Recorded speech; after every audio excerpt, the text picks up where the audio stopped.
Espace TV, le 22h.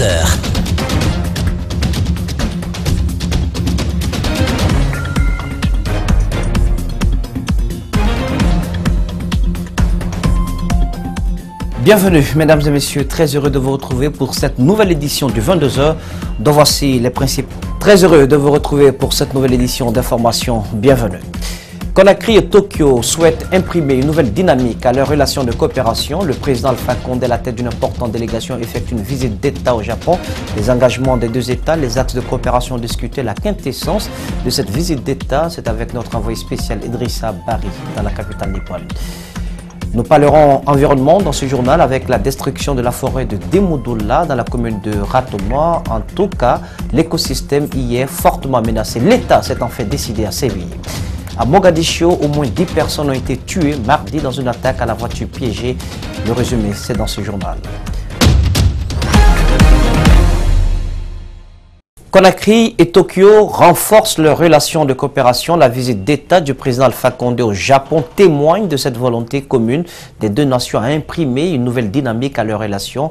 Professeur Alpha Condé et le Premier ministre japonais Shinzo Abe ont réaffirmé leur engagement à travailler étroitement sur des questions de sécurité internationale et de développement des secteurs porteurs de croissance. Idrissa Bari est notre envoyé spécial à Tokyo. C'est la première visite officielle d'un président guinéen à Tokyo depuis l'indépendance en 1958. Le chef de l'État a été reçu ce mardi par le chef de l'exécutif japonais, Shinzo Abe. Les deux personnalités ont convenu de renforcer davantage leurs relations bilatérales. Cela se matérialise par l'ouverture prochaine à Conakry d'un bureau de la JICA.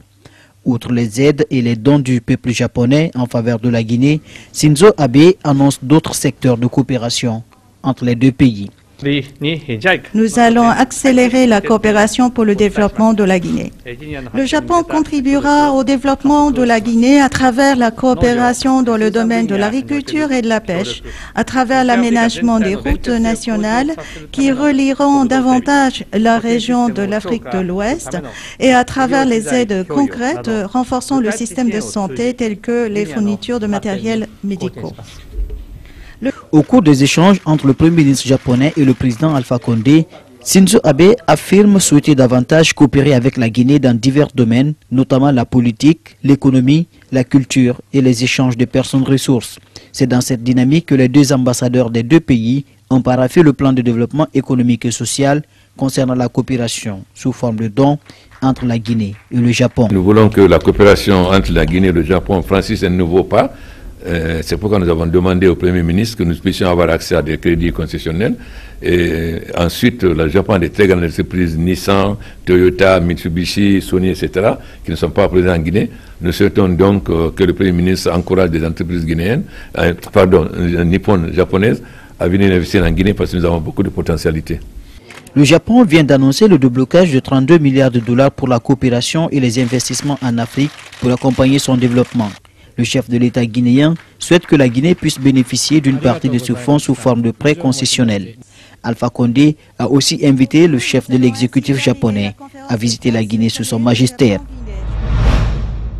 Restons toujours dans la capitale nippone pour parler du séminaire sur les investissements Japon-Guinée qui s'est ouvert ce mardi, organisé par l'APIP en collaboration avec l'Organisation japonaise du commerce extérieur. Cette rencontre a mobilisé plusieurs investisseurs des deux pays pour échanger sur les opportunités d'affaires entre les secteurs privés. Idrissa Bari, notre envoyé spécial, pour le résumé. La coopération entre la Guinée et le pays du soleil levant se résume souvent aux assistances en dons et aides. Pour inverser cette tendance et diversifier cette coopération, le chef de l'État Alpha Condé, en marge de sa visite d'État, a lancé ce mardi le forum des affaires entre opérateurs japonais et guinéens. Cette rencontre d'échange vise à présenter aux hommes d'affaires nippons les opportunités d'affaires en Guinée. Les investissements sont sécurisés puisque le cadre légal et réglementaire est là pour rassurer les investisseurs privés.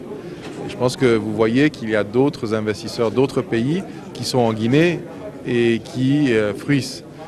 Il va de soi que on sent un changement du côté des Japonais de s'intéresser plus à l'Afrique puisqu'ils voient les autres s'investir. Donc il y a une véritable volonté de s'investir en Afrique.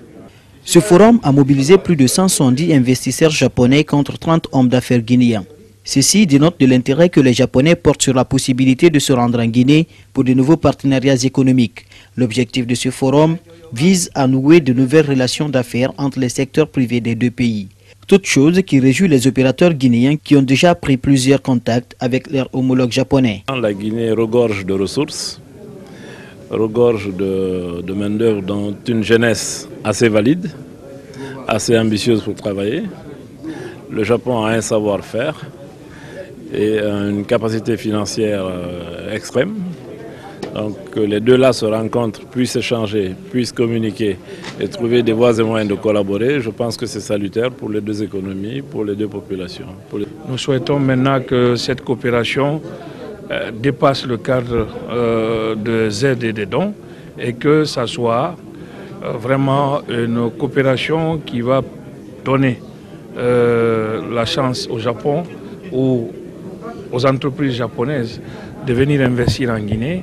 En marge de la 6e édition de la TICAD tenue à Nairobi, le Premier ministre japonais a débloqué 32 milliards de dollars consacrés à l'investissement en Afrique.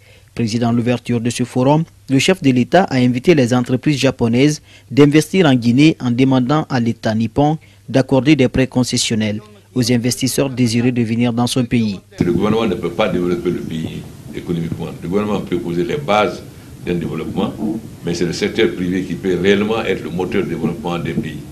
Donc nous souhaitons que les entreprises japonaises connaissent mieux, parce que la Guinée n'est pas très connue au Japon, qu'ils connaissent mieux le potentiel de la Guinée. Et nous souhaitons qu'ils discutent avec leurs partenaires guinéens pour pouvoir créer des possibilités de coopération. Le Japon est présent en Guinée, notamment dans les secteurs de l'hydraulique, de la santé et de l'éducation.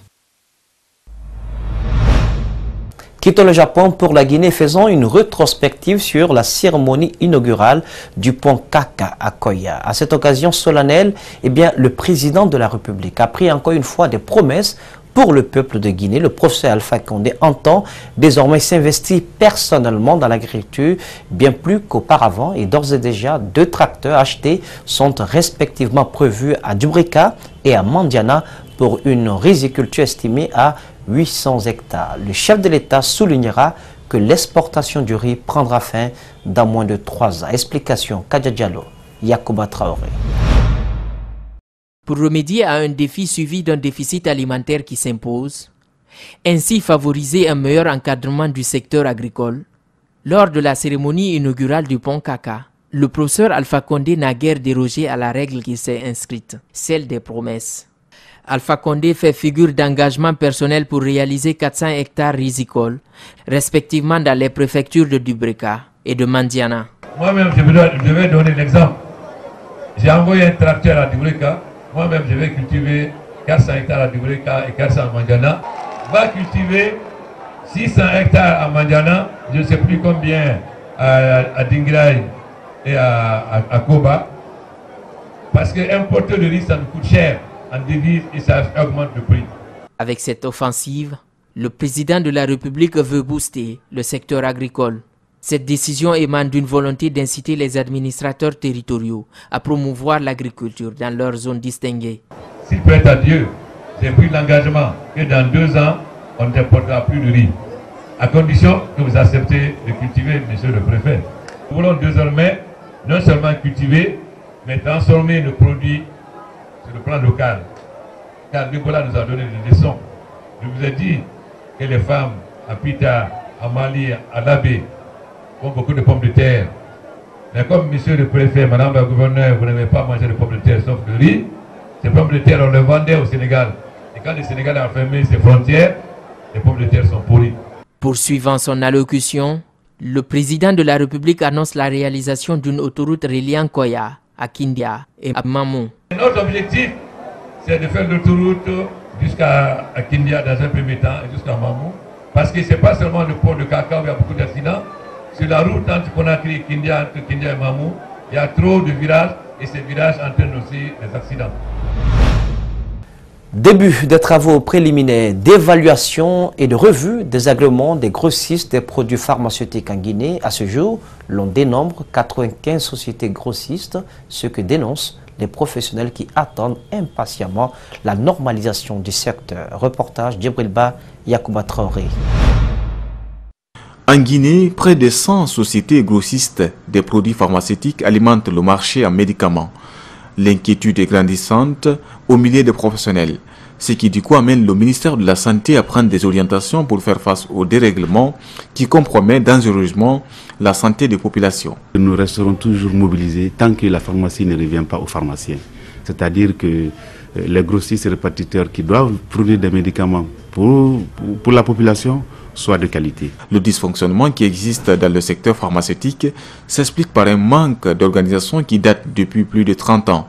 Ceci a aussi conduit au fil du temps à affecter la moralité des pratiquants. Et si celui qui doit faire ce qu'il doit faire ne fait pas bien, ne fait pas avec morale, ne fait pas avec déontologie, il va sans dire qu'il y aura des impacts, n'est-ce pas, sur l'activité.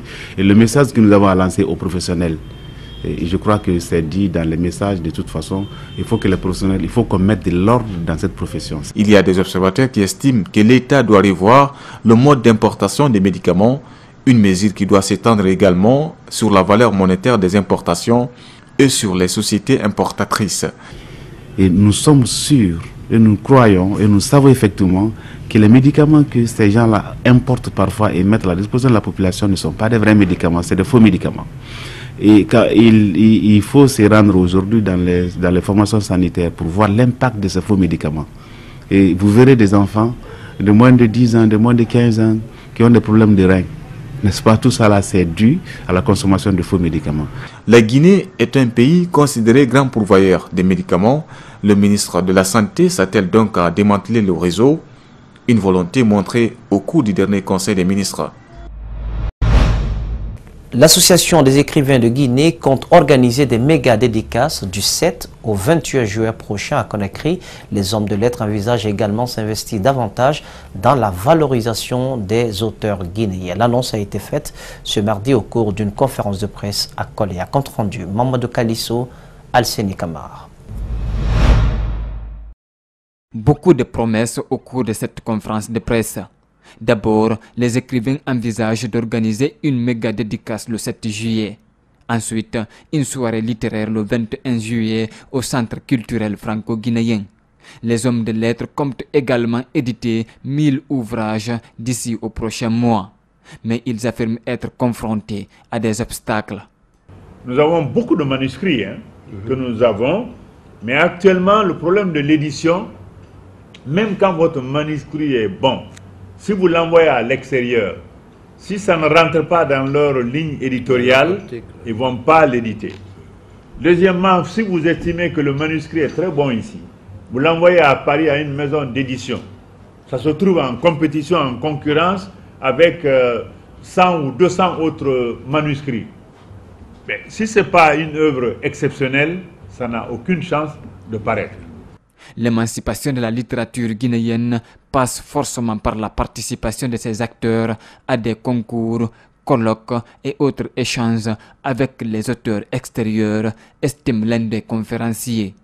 Lamine Kapi Kamara et ses compagnons comptent aussi se battre pour que les auteurs guinéens soient reconnus à leur juste valeur.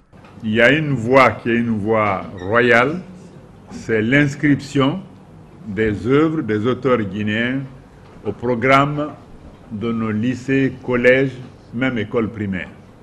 Au cours de cette conférence de presse, l'Association des écrivains de Guinée a déploré le manque de local sans lequel il est pratiquement impossible de travailler.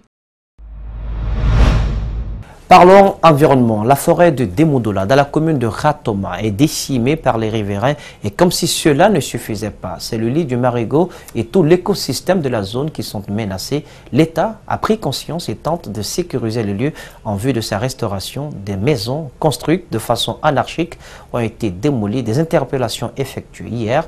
Le général Ibrahima Baldé et les cadres du ministère de l'Environnement et de l'Habitat étaient sur le lieu pour un constat. Mamadou Sadio Baldé, Amara Alexila. L'environnement complètement détruit, le lit du Marigot déplacé. Première mesure, aider les services techniques compétents à rouvrir le lit pour permettre un écoulement normal de l'eau. Deuxièmement, empêcher la poursuite de toute activité sur le site. Enfin, troisièmement, interpeller toutes les personnes qui se sont rendues coupables de cette destruction. Le chef quartier élargi Alpha Mamadou Bari et 2 citoyens sont interpellés. Sa maison en construction sera démolie comme les 3 autres maisons déjà cassées. Cette femme au bord de larmes devra passer la nuit ailleurs. Cette maison est cochée. Sa propriétaire tente de plaider sa cause. Nous voyons tous la réalité. Le lit de la rivière, on l'a détourné et maintenant l'eau vient contre mon mur. Mais puisque moi là, je n'ai pas les moyens pour prendre une machine pour venir creuser et retourner encore la rivière vers de l'autre côté. Et même si je l'avais, je n'aurais pas fait étant donné que j'ai été à l'école. Je connais ce que c'est que l'environnement. Elle sera orientée dans les services compétents. Le général Baldé et sa troupe ne sont là que pour sécuriser les lieux. Juste après le pont, un dépotoir sauvage bloque parfois la circulation. La ministre du Plan et de la Coopération internationale s'investit pour dégager les ordures. Si, elle habite juste derrière ce bâtiment-là. Ah ouais. C'est elle qui est intervenue la dernière fois pour qu'on vienne dégager ces ordures-là. Parce que le pont était pratiquement coupé. La moitié du pont était déjà occupée par les ordures. Donc les riverains viennent de tous côtés. Parfois même certains camions de ramassage des PME qui quittent d'autres quartiers et viennent déposer les ordures là ici. L'occupation anarchique détourne le cours normal du marigot. Les voisins subissent les conséquences. D'où vous venez là, vous voyez, parce que c'est les conséquences même que nous sommes en train de subir ici. Le remblai qu'ils sont en train de faire en amont, vers Demoudoua là-bas, a occupé plus de la moitié de la rivière. Donc surtout en saison de pluie, quand il pleut, tous les riverains sont envahis par les eaux. Et puis les ordures, comme vous le savez, les gens profitent aussi de la saison de pluie pour déverser les ordures sur les marigots, les caniveaux et ainsi de suite. Donc vous voyez en bas du pont ici, les ordures qui sont entassées en bas. Donc quand il y a une forte pluie, l'eau ne passe pas, ça remonte sur le pont. Et puis, en ce mois saint de Ramadan, circuler dans sa voiture relève du parcours du combattant, tant les bouchons y règnent à mettre. Une corvée quotidienne rendue ardue par l'indiscipline de quelques usagers. À cela, il faut ajouter le mauvais état de nos routes. Voilà le tableau des quelques causes principales de ce calvaire. Tenez à Sonfoniakas et Gap, par exemple, ce mal est commun à tous les quartiers de la capitale et plus aigu. Troubéant, boue, flaque d'eau, bref, pour les populations, c'est la croix et la bannière. Mohamed Souma, Mamadou Souma, ils font le constat. Dans cette périphérie de Conakry, située à une vingtaine de kilomètres du centre-ville Kaloum, une réalité frappe les passants. C'est l'état assez dégradé de la route. Elle est minée par des trous sur de longues distances. Tout au long de leur trajet, les automobilistes manœuvrent avec difficulté. Les moments de relâchement durent peu, à peine sur 10 mètres avant le prochain trou. Partout, les amortisseurs d'engins roulants sont sollicités. Sur cette piste, que l'on devrait pourtant mettre à profit pour diminuer le trafic de la remontée vers de Breka sur l'autoroute Le Prince, les accidents et pannes sont fréquents, nous ont témoigné certains riverains. Récemment, les habitants du quartier Sonfoniakas ont cru pouvoir sortir de l'auberge avec les agrégats déversés sous leurs yeux, ainsi que la dizaine de mètres déblayés par les machines. Mais hélas, depuis lors, aucun coup de pioche n'a été effectué. Cette situation ne les rassure pas. Elle est considérée par plusieurs d'entre eux comme une farce. Au début de la saison hivernale, la circulation ici s'annonce encore plus pénible, surtout que boue et flaques d'eau viennent s'y ajouter.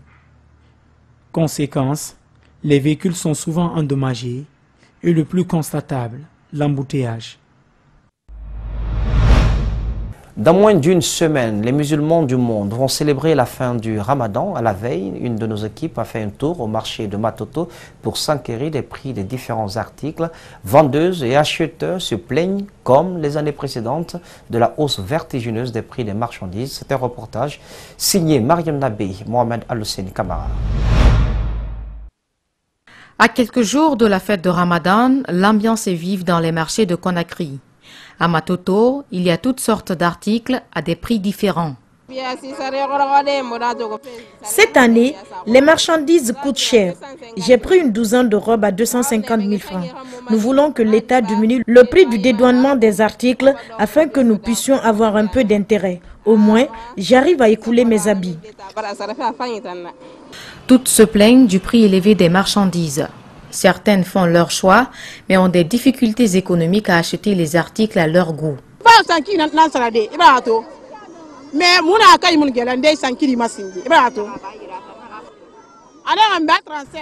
Je suis au marché pour acheter une paire de chaussures pour ma fille, mais la vendeuse et moi ne sommes pas tombés d'accord sur le prix. J'ai quand même acheté l'habit à 100 000 francs guinéens. Nous demandons au gouvernement de nous aider car nous souffrons.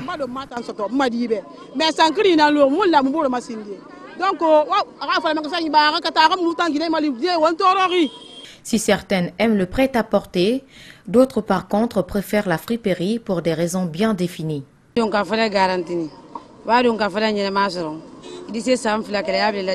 La friperie est garantie. Quand tu en achètes, tu peux l'utiliser pendant au moins 2 ans. Mais le prêt-à-porter fait dépenser pour ne durer que quelques semaines. Cette année, les habits sont plus chers que l'année dernière.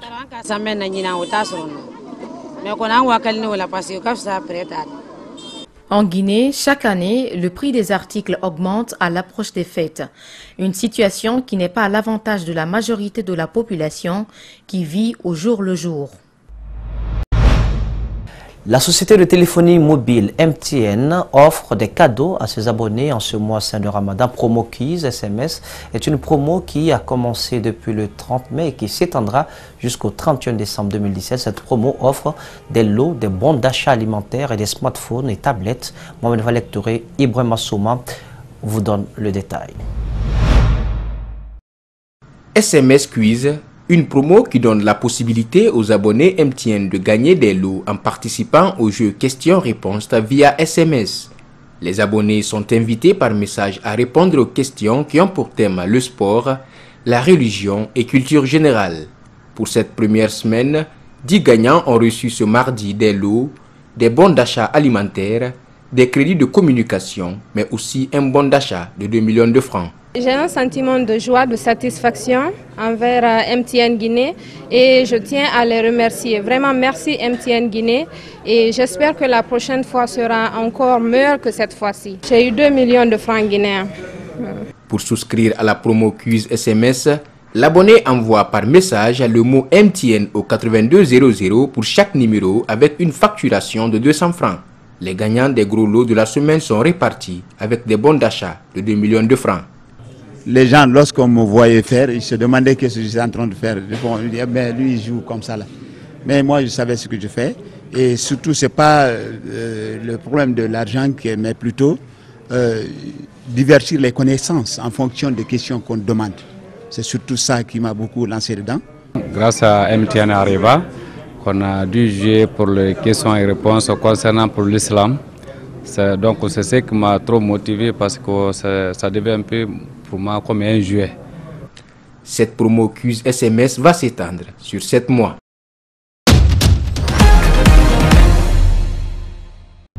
Ainsi donc prend fin, mesdames et messieurs, cette édition d'information. Cadrage pour vous, Alceni Kamara, Kabokoria Kourmo était présent à la régie Nalaïsi Libéry, Chalama, le tour sur la supervision technique d'Ali Kaba de Francis Collier. N'oubliez pas l'info, c'est aussi sur espace-tv-guinée.info. Merci de nous avoir préférés. Passez une excellente soirée de programme en notre compagnie sur Espace TV. Regardons bien.